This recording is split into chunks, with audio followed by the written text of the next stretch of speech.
Hola y bienvenidos. Hello and welcome to Viernes desmitificador, Demystify Friday. Yo soy Profe Linam, and in this Friday series, I will try to demystify a Spanish language concept that doesn't always get addressed head-on in class, but maybe it's still something that you come across while you're studying Spanish, and maybe you're curious or find that you just have lingering questions about it. So today's topic, los acentos en español.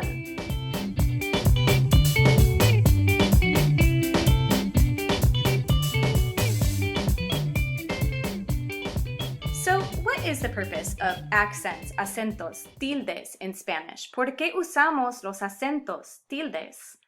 Well, a few common uses of tildes are to help us distinguish between similar words, in verb forms, to signal that a word is a question, to guide our pronunciation, and to preserve the original pronunciation when we make changes to a word. So let's take a closer look at each of these uses.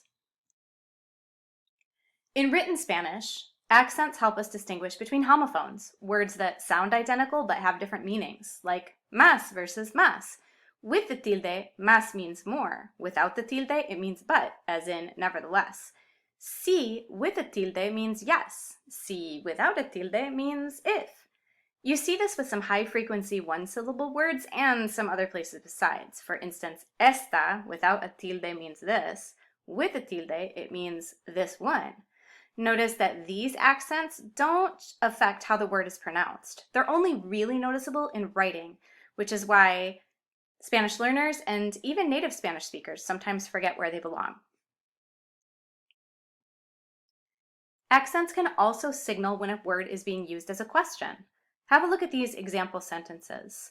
In the question, ¿Dónde vives?, the substance of the question is, where do you live? In the question, ¿Hay buenos restaurantes donde vives?, the substance is, are there or aren't there good restaurants?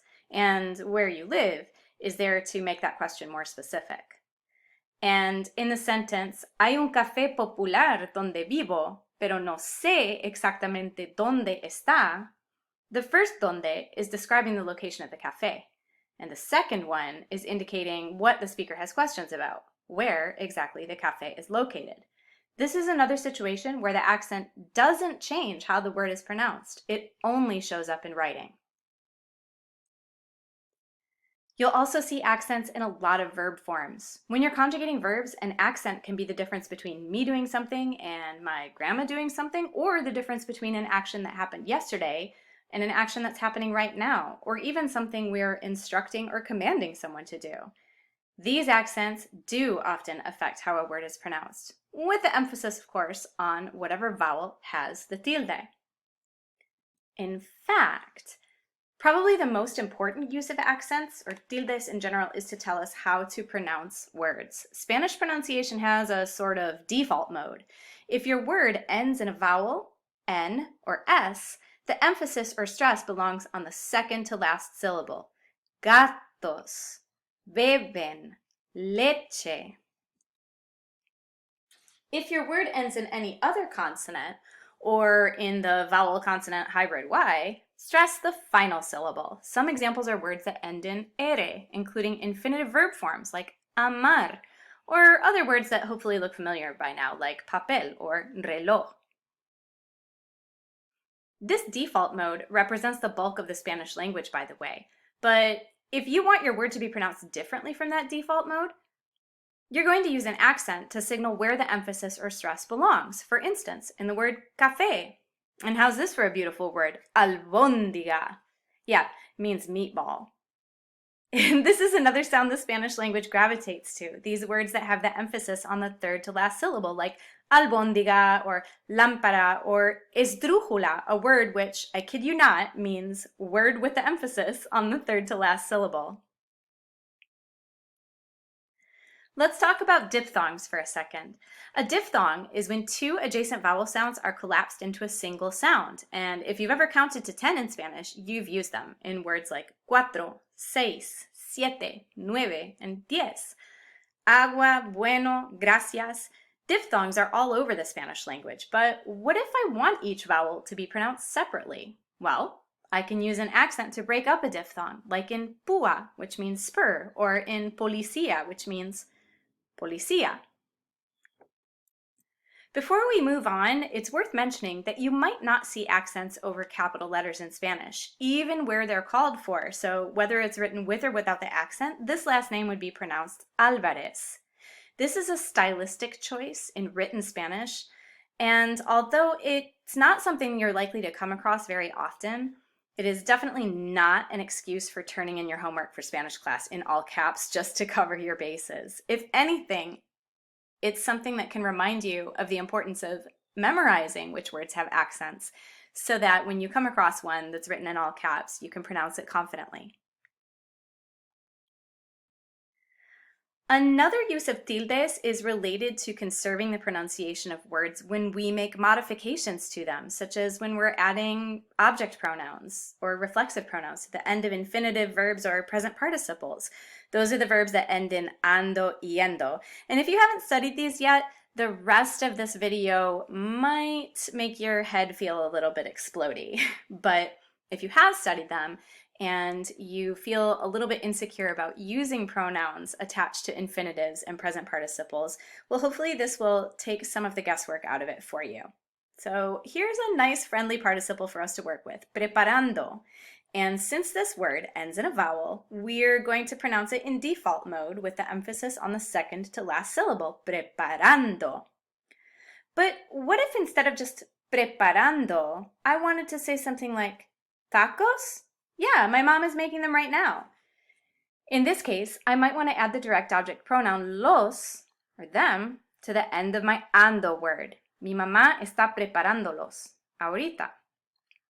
The thing is, when I tack that extra los on to the end of my participle, well, I've added a whole syllable. I've created a disturbance in the force. So in default mode, this word wants to be pronounced preparandolos, with the emphasis on the second to last syllable. The problem, of course, is that preparando isn't a word, at least not any word I'm trying to say. So it's up to me to make sure that I don't disrupt the pronunciation of preparando when I add the los. And I do this by putting an accent where the stress or emphasis belongs. Shh, I know, preparando. You've been through a lot adding this extra syllable onto the end. Let's just put a little security blanket up over that ah there. Now your pronunciation is safe. So what if we wanted to add another layer and say tacos? Yeah, my mom is making them for you right now. Same story. I've now added not one, but two extra syllables to my word in the form of direct and indirect object pronouns, and I still need the accent to keep the emphasis where it belongs. Preparándotelas. But let's contrast that with what happens when I start adding pronouns to the end of infinitives instead of participles. What happens if instead of preparando, I'm attaching extra syllables to the end of preparar? Here, since this is a verb in the infinitive and therefore ends in the consonant ere, my emphasis naturally wants to fall on the last syllable instead of the second to last.